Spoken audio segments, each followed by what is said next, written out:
के बड़े भाई सांसद सुधाकर जी ने कन्फर्म कर दिया कि आप लोग वोट करिए बीजेपी को, इसलिए कि आरजेडी को करिएगा तो बहुजन जीत जाएगा। तो खुद अपना वोट वो ट्रांसफ़र करते हैं दूसरे में, तो यादव की बात क्या करते हैं? वो यादव का उनके बंधुआ मजदूर थोड़े हैं, क्या जीवन उन्हीं के साथ रहेंगे। यादव स्वावलंबी विचारधारा के लोग हैं, समाजवाद में विश्वास रखते हैं, सामंतवाद के खिलाफ हमेशा उनका लड़ने का जज्बा रहा है।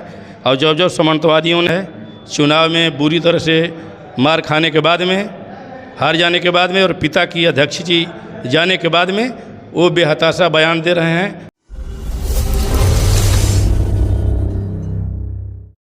मेरे चैनल में आपका स्वागत है सर। थैंक यू, बहुत बहुत धन्यवाद आपके चैनल को। सर, जिस तरह से यादव समाज को लेकर आरजेडी विधायक के द्वारा कुछ बातें कही गई है, बातें कर रहे हैं जी, खास करके जो आरजेडी के उम्मीदवार थे अजीत सिंह, उन्होंने जिक्र किया है कि यादव बिके हैं, बीजेपी में गए। मैं पूछना चाहता हूं, यादव तो आजीवन वोट तो जगदा बाबू से लेकर उन्हीं को करता आया है। अब की बार जो चुनाव हुआ तो यहाँ चुनाव बाहरी उम्मीदवार तो कोई था नहीं, उम्मीदवार तो सब रामीगढ़ के थे।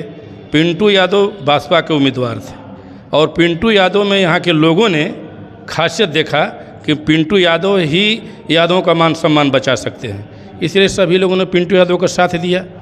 और जो राजपूत वर्ग हैं, जिस समाज से आते हैं अजीत सिंह, उन्होंने खुद अपने लोगों को, उनके बड़े भाई सांसद सुधाकर जी ने कन्फर्म कर दिया कि आप लोग वोट करिए बीजेपी को, इसलिए कि आरजेडी को करिएगा तो बहुजन जीत जाएगा। तो खुद अपना वोट वो ट्रांसफ़र करते हैं दूसरे में, तो यादव की बात क्या करते हैं? वो यादव का उनके बंधुआ मजदूर थोड़े हैं, क्या जीवन उन्हीं के साथ रहेंगे। यादव स्वावलंबी विचारधारा के लोग हैं, समाजवाद में विश्वास रखते हैं, सामंतवाद के खिलाफ हमेशा उनका लड़ने का जज्बा रहा है। और जब जब सामंतवादियों ने रामगढ़ में अपना कुकर्म किया है, समाजवाद को आगे बढ़ाने में यादव की भूमिका अहम रही है।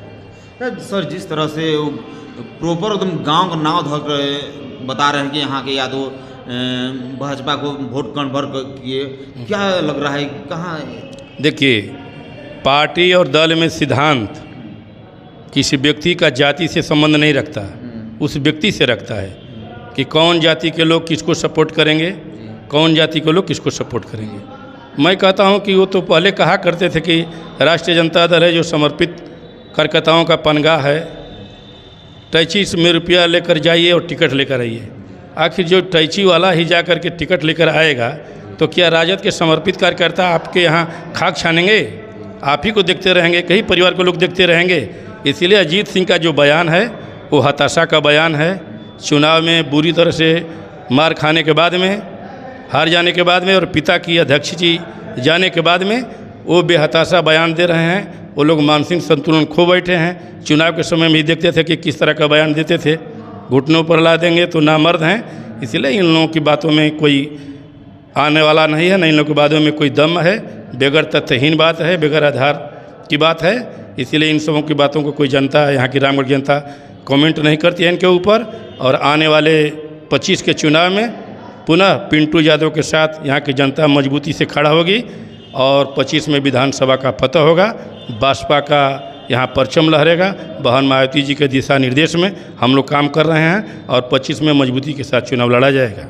जब 2025 में रणनीति क्या रहेगी? जिस तरह से बहुत कुछ वोट से मार्जिन किया गया, कम वोट